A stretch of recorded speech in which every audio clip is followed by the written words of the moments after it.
Bismillahirrahmanirrahim. Assalamualaikum warahmatullahi wabarakatuh. Alhamdulillahi bil atiyah, wassalatu ala khairil bariyah, wa ala alihi zawin nufus zakiyah.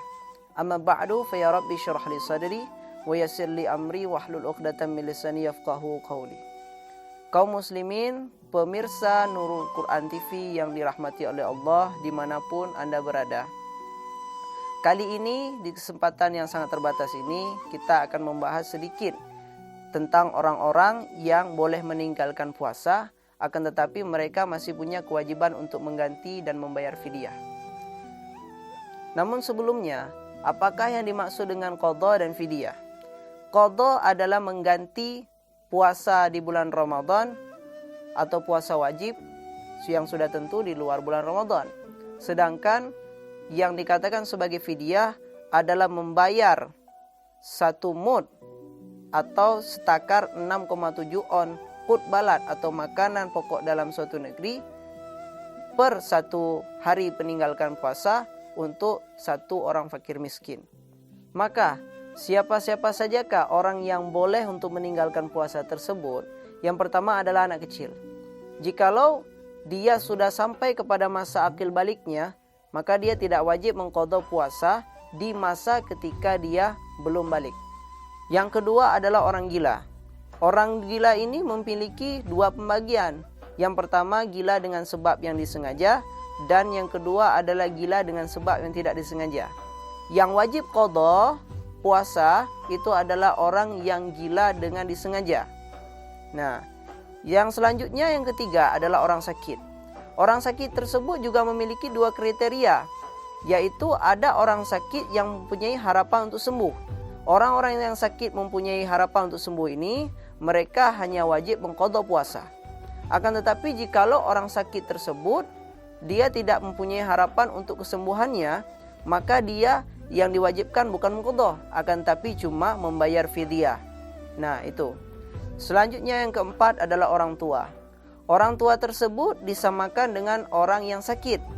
Maka orang yang tua dan orang yang sakit tidak wajib mengqadha puasa, yang diwajibkan hanya membayar fidyah. Karena orang tua tidak punya harapan untuk kembali muda. Karena banyak juga orang tua yang sakit-sakitan di masa tuanya.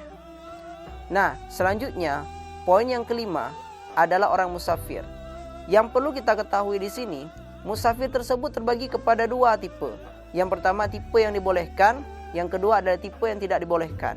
Tipe yang dibolehkan adalah musafir yang bertujuan untuk ibadah, seperti ziarah, menjalin silaturahmi, dan untuk ibadah-ibadah tertentu lainnya. Dan yang kedua adalah musafir yang tidak dibolehkan, seperti musafir maksiat, atau bertujuan atau dengan tujuan-tujuan yang membawa kepada kemaksiatan kepada Allah.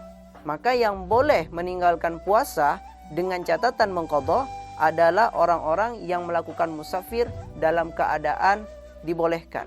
Selanjutnya, yang keenam dan ketujuh adalah orang hamil dan menyusui. Orang yang hamil dan menyusui ini juga memiliki 3 bagian. Yang pertama adalah wanita hamil yang menyusui yang takut akan dirinya sendiri. Maka orang seperti ini cuma wajib mengqadha puasa. Yang kedua juga orang hamil dan menyusui yang takut kepada dirinya dan anaknya. Maka orang ini cuma wajib membayar qadha puasa. Akan tapi yang ketiga, jikalau seseorang yang hamil atau menyusui tersebut tidak berpuasa, ditakutkan karena hanya mengkhawatirkan anaknya, maka orang tersebut selain wajib mengqadha puasa, dia juga diwajibkan untuk membayar fidyah. Selanjutnya, masih dalam konteks pembahasan wanita. Selain wanita hamil dan menyusui tersebut, ada wanita-wanita yang tidak melaksanakan puasa, boleh meninggalkan puasa karena disebabkan haid dan nifas. Orang yang atau wanita yang dia itu tidak melaksanakan puasa atau meninggalkan puasa dengan sebab haid dan nifas, maka mereka hanya wajib mengqadha puasa. Nah, demikianlah pembahasan singkat yang mungkin bisa saya sampaikan untuk waktu yang terbatas ini. Mudah-mudahan apa yang telah disampaikan barusan dapat bermanfaat bagi kita semuanya dan dapat menjadi patokan ibadah sementara selama kita melaksanakan ibadah di bulan Ramadan ini. tetap semangat berpuasa dan tetap semangat untuk mencapai keridhaan Allah Subhanahu wa taala, agar mudah-mudahan di hari raya nanti kita menjadi orang-orang pemenang di sisi Allah dan mencapai gelar ketakwaan di sisi Allah Subhanahu wa taala. Taqabbalallahu minna wa minkum siyamana wa siyamakum minna wa minkum taqabbal ya karim. Hadanallahu wa iyyakum ajma'in. Assalamualaikum warahmatullahi wabarakatuh.